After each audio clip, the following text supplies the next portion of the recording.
Can you swim inside shade balls safely? It sounds like an unusual question, but it's one that stirs more unease the deeper you think about it. Shade balls, those black plastic spheres used to cover reservoirs and quench the sun's reach, are everywhere now. But what if you dove in? Could you swim in this strange, floating sea of darkness without danger? It starts as a simple experiment, a smattering of balls, hundreds, then thousands, slick and matte, padding the surface of a massive pool. People toss the balls into water to prevent evaporation and block sunlight. But beneath the surface, hidden, is a suffocating labyrinth. Each ball nudges the others, creating an uneven surface that shifts unceasingly. Imagine plunging your body into this heavy plastic ocean. At first, buoyancy holds you up, but soon, the gaps between the balls close like a cage. You try to push, to swim, to breathe. The balls trap air pockets that collapse without warning. Your limbs catch on unexpected edges. Your movements feel slowed, distorted by the pressure of the plastic walls pressing inward. Scientists once conducted tests. They released tiny robotic swimmers into shade ball pools, mapping the flow beneath.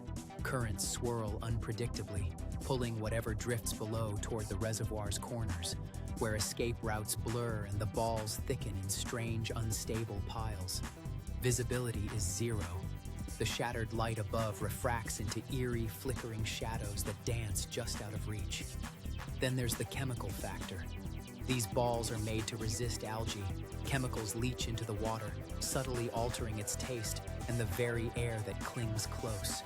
Swimmers who tried reported a persistent, choking sensation, almost as if the shade balls themselves were silently breathing, exhaling something toxic through their cold, black shells. The worst part is how the balls respond to panic. In calm conditions, they float loosely. But if you thrash, fight, or scream beneath, the tide shifts. The shade balls settle more densely, pressing down, creating a smothering weight. Your fingers intertwine with spheres that slip farther into a crushing grip.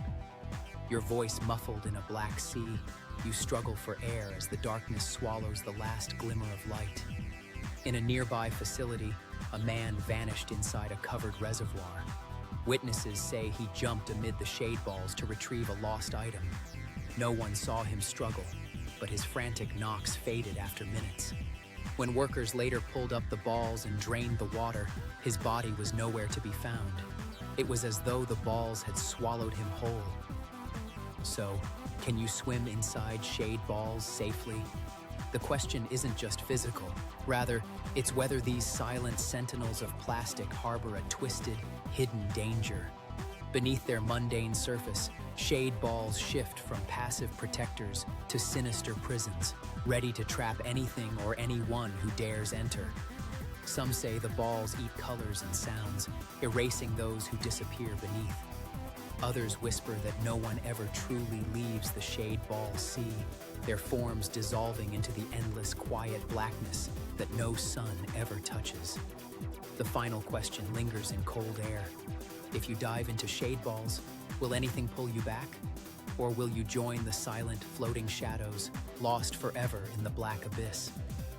No one knows for certain what becomes of those who vanish beneath that surging black tide. But sometimes on moonless nights, when the wind dies and the surface lies unnervingly still, the balls shift, a subtle ripple, like the breath of something alive, something watching just beneath the slick veneer.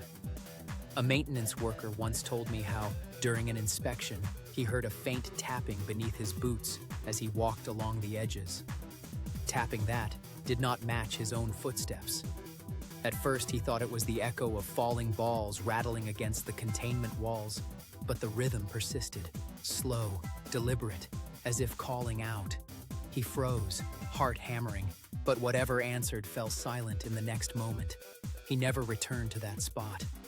Last week, relief crews discovered a tangle of black spheres piled unnaturally high near a valve intake. Amid the pile, a solitary pair of sunglasses floated, coated in a slick sheen of algae and something darker, streaks that looked too like dried blood.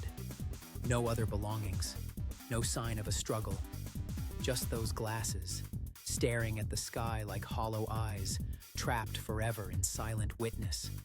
Some dive in, hoping to prove it safe, armed with oxygen tanks and recording equipment. None have ever surfaced intact. The cameras transmit only static and fleeting glimpses of blackness shifting, heavy, oppressive, as though the balls themselves close ranks with intent. The air grows thin, hydrostatic pressure rising, panic setting in. Then, silence. Those who disappear leave behind puzzled questions and a lingering dread that seeps into the bones of the community. The reservoir remains covered, the shade balls steady, unmoving pillars of black against the concrete edges. But beneath their surface, something waits, something patient, hungry for the unwary.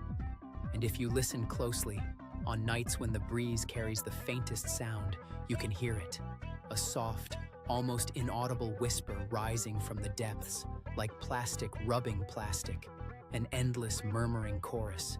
They say it's the voices of the lost, woven into the shadows between spheres, forever trapped in the hollow darkness where light and hope cannot reach. So, when you peer over that synthetic shore, cold dread coils at the thought, should you ever feel the urge to swim inside the shade balls, to slip beneath their calm, cold shell, remember this. The sea may seem still, but the shade balls do not simply float, they hunger, they close. And if they claim you, no breath, no scream, no light will follow, because some depths are meant never to be breached. No one escapes the shade ball sea, ever.